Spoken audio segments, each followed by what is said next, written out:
Du möchtest endlich dein Aim aufs nächste Level bringen und besser werden. Dich langweilt aktuell Black Ops 6 bzw. die Beta von Battlefield 6 hat dir viel Spaß gemacht und du wartest auf die Beta von Black Ops 7 bzw. auf den Release von Battlefield 6, weißt aber nicht so recht, was du mit der Zwischenzeit anfangen sollst. Dann habe ich das perfekte Programm für dich, um die Zwischenzeit optimal zu nutzen. Lehnt euch zurück, holt euch was zu trinken und zu trinken. Der Aimfuchs erklärt euch heute das komplexe Thema Aim, erklärt euch, warum ihr bisher zu wenig dafür getan habt, beziehungsweise wie ihr so Flauten wie jetzt optimal nutzt, um euch schnell und effizient im Thema Aim zu verbessern. Nachdem ich vor circa 1,5 Jahren begonnen habe, mich ausgiebig mit COD bzw. Warzone zu beschäftigen, merkte ich, dass ich eine steile Lernkurve habe. Das hängt sicherlich mit der mehr als 20-jährigen Erfahrung aus den verschiedensten Shootern zusammen. Warzone fesselte mich und ich startete diesen YouTube-Channel mit dem Ziel, meine Leidenschaft zu vertiefen und euch wertvolle Tipps mit auf den Weg zu geben, um euch zu einem besseren Spieler zu machen. Und obwohl es heute natürlich um das Thema Aim gehen soll, bin ich nach wie vor der Meinung, dass das Thema Movement und insbesondere die Game Sense mehr als 70% des gesamten Skills eines guten Spielers ausmachen.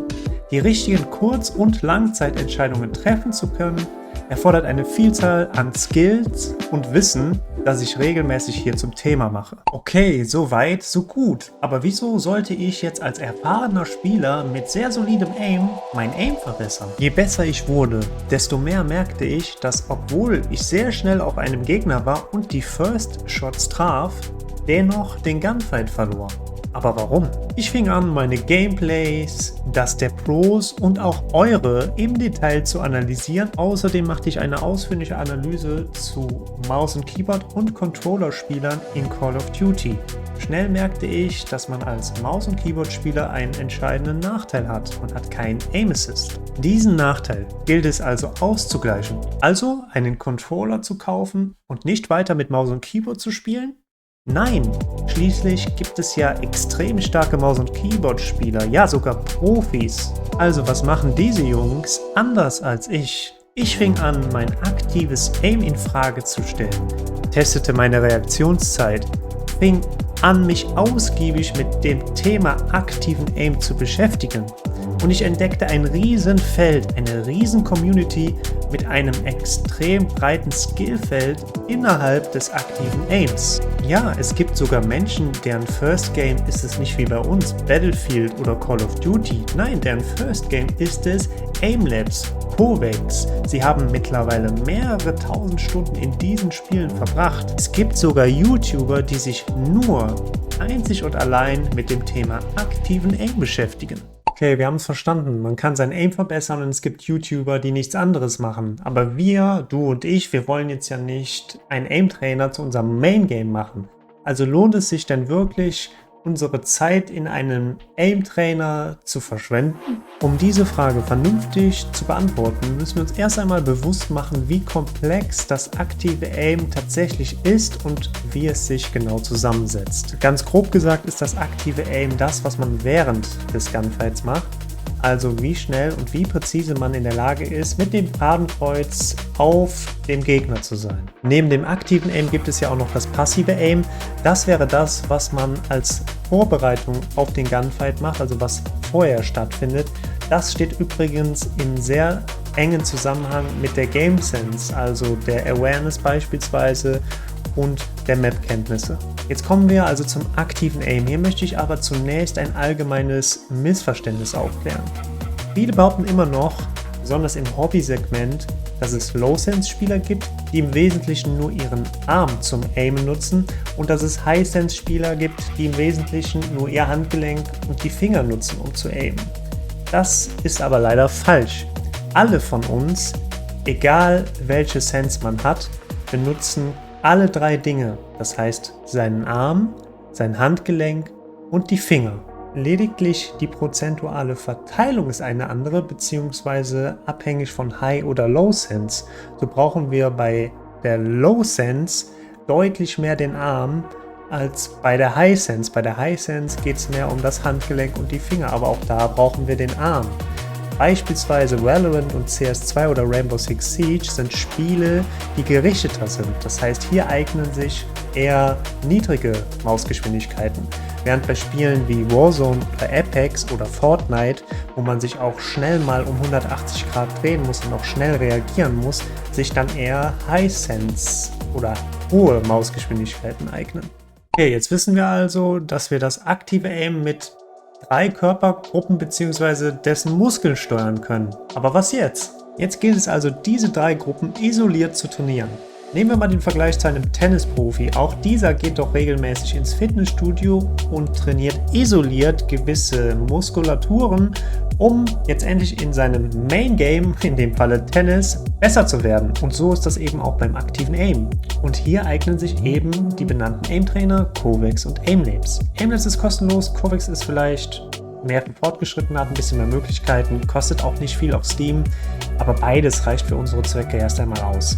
Aber wie fängt man am besten an und welche Ziele sollte man verfolgen? Zuerst lade ich euch herzlich zu meinem Discord ein, denn wenn Fragen offen bleiben, werden die euch hier sicherlich beantwortet. Du darfst auch gerne den Kanal abonnieren, um folgende Videos zu diesem Thema nicht mehr zu verpassen. Um euch den Anfang so einfach wie möglich zu machen und so geführt wie möglich zu machen, braucht ihr erst einmal eine geeignete Playlist. Dort gibt es viele verschiedene Organisationen, nenne ich es jetzt mal. Ich empfehle euch heute Vaultec und hier gibt es eine sehr schöne Homepage und auch einen entsprechenden Discord. Beides ist in der Videobeschreibung. Auf der Homepage angekommen, könnt ihr hier direkt auf Assess Your Aim klicken, kommt auf eine weitere Seite und hier könnt ihr auf Search for Player klicken und jetzt endlich euren Username aus Covex oder und Aimlabs eingeben. Wenn ihr das gemacht habt, kommt ihr dann sozusagen auf euer Profil und so sieht das Ganze bei mir aus. Wir haben hier eine Tabelle mit verschiedenen Übungen und wir befinden uns hier gerade in der Vaultec Covex Benchmark von Season 5 und in der fortgeschrittenen Playlist. Das Ganze kann man auch noch auf die Anfänger-Playlist stellen. Die habe ich persönlich schon durchgespielt und hier würde ich euch auch empfehlen anzufangen. Ich gebe euch einen ganz kurzen Überblick über die Kategorien. Grundsätzlich gibt es das Clicking, Tracking und Switching und diese 3 Kategorien haben jeweils dann Unterkategorien mit in diesem Fall jeweils 2 Übungen. Also beim Clicking geht es bei Dynamic, Static und Linear los und dann beim Tracking Control, Reactive und Precise und so weiter. Beim Static Clicking ist es im Grunde so, dass einfach Targets statisch oder Bots statisch erscheinen. Man muss versuchen, so präzise und schnell wie möglich die auszuschalten. Bei der Dynamic Übung sind es dann eben bewegende Bots und beim Tracking geht es einfach mehr darum, die Bots entsprechend zu tracken, aus der Bewegung heraus lange drauf zu bleiben, also meistens mit Dauerfeuer. Und beim Switching ist es dann meistens eine Mischung aus beiden, also verschiedene Bots, die sich bewegen, wo man lange oder eine gewisse Zeit draufbleiben muss, dann aber auch schnell rüber switcht zum nächsten. Diese Playlist ist deswegen so gut, weil man hier eben eine sehr gute Basis schafft. Ich ziehe gerne den Vergleich zum Fitnessstudio. Jeder, der schon mal da war, hat das schon mitbekommen. Das erste, was man dort kriegt, ist erstmal ein Ganzkörper-Basisplan, um die Grundmuskulatur aufzubauen. Und darum geht es hier auch erst einmal.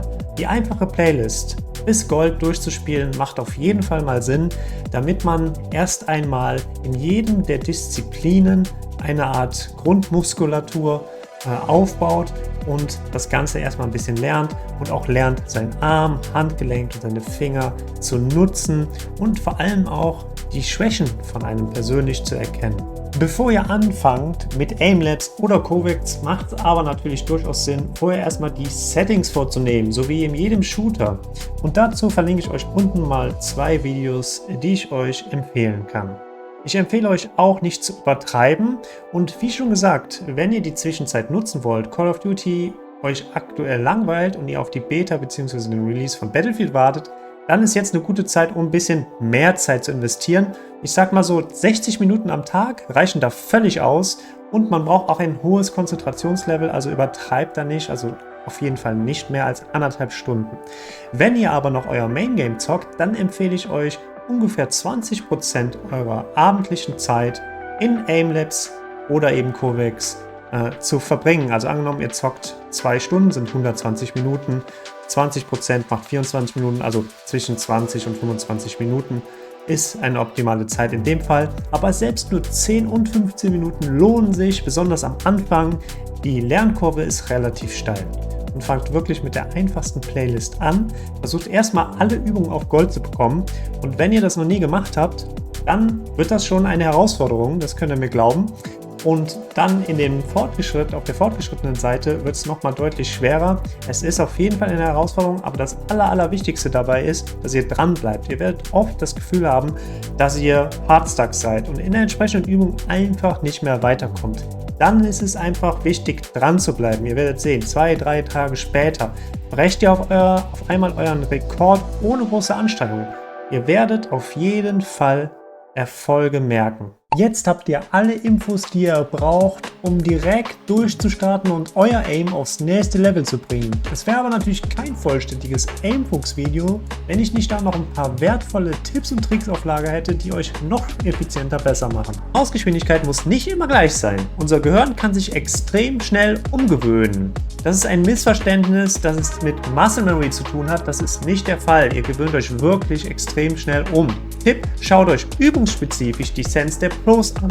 In Kovacs könnt ihr beispielsweise in der besten Liste der Übungen in die Top 10 gehen, über die Namen hovern und dort schauen, was für ein FOV und Sens der jeweilige Spieler eingestellt hat. Ihr könnt aber auch auf YouTube nach entsprechenden Übungen recherchieren und viele Spieler geben dort in der Videobeschreibung die entsprechenden Einstellungen an. Das Mauspad ist eine Wissenschaft für sich, aber die Basic-Tipps sind: Spielt vor allem ein Mauspad, mit dem ihr gut zurechtkommt und vor allem eins, was groß genug ist. Besonders für die Übungen mit einer niedrigen Sens braucht ihr genügend Platz. Ich selbst habe einiges probiert, mag keine Glaspads, da ich hier zu wenig Kontrolle verspüre, aber das ist bei jedem anders. Wenn nicht, probiert ein bisschen rum, findet heraus, was zu euch passt. Viele Pros im Thema Aim Training geben immer wieder den Tipp, die Maus wie ein rohes Ei anzufassen. Das heißt, bleibt entspannt. Ihr werdet verstehen, aber erst nach einer gewissen Spielzeit, was wir damit meinen. Mir selbst hat es sehr geholfen, die Maus entsprechend entspannt anzufassen und wirklich zwischendurch sich nochmal dran zu erinnern, als ob man im Prinzip ein Ei in der Hand hat, weil dann hat man eine gute Spannung. Man hat nicht eine zu hohe, aber auch nicht zu niedrige Spannung in der Hand, beziehungsweise während man die Maus berührt. Wie schon im Video erwähnt, werdet ihr an eure Grenzen in den verschiedenen Übungen kommen und ihr werdet denken, die Übung ist unmöglich, beziehungsweise unmöglich, da einen neuen persönlichen Rekord zu setzen. Gebt euch Zeit, das ist das Allerwichtigste. Auch die Bewegungsmuster der Bots lernt man nachher etwas besser kennen, was auch wiederum hilft, den Rekord zu brechen. Habt Geduld, Disziplin und gebt euch Zeit. Macht es nicht zu zwanghaft und vor allem übertreibt nicht, also maximal 1,5 Stunden am Tag. Und wenn ihr weniger Zeit habt, ist es auch nicht schlimm, selbst 10 Minuten helfen da. Und wenn ihr euer Main Game spielen wollt, dann würde ich euch empfehlen, das in eure Routine einzubauen, vor dem eigentlichen oder auch nach dem eigentlichen Zocken und hier etwa 20% der abendlichen Zeit einzuhalten. Wie im Video erklärt, habt ihr ja die 3 Muskulaturen bzw. Armbereiche, also Arm, Finger und Handgelenke, die angesprochen werden, besonders dann, wenn ihr eure Sens übungsspezifisch ändert. Versucht also auch bewusst in den Übungen alle 3 Dinge zu benutzen. Man neigt dazu, zu viel das Handgelenk oder zu viel den Arm zu nutzen und auch zu verkrampfen. Also seid entspannt, behandelt die Maus wie ein rohes Ei und versucht in den Übungen gleichmäßig den Arm zu nutzen, wenn nötig, dann auch das Handgelenk dabei zu nutzen und auch die Finger, also alles 3 mit einzubinden. Nach einer gewissen Zeit werdet ihr verstehen, was ich meine und euch auch sicher weiterbringen. Jetzt kennst du die wichtigsten Basics zum aktiven Aim und vor allem, wie du in aktuellen Shooterflauten wie jetzt das optimal für dich nutzen kannst und dein aktives Aim effizient und vor allem isoliert trainieren kannst. Vielen Dank fürs Zuschauen und bis zum nächsten Video.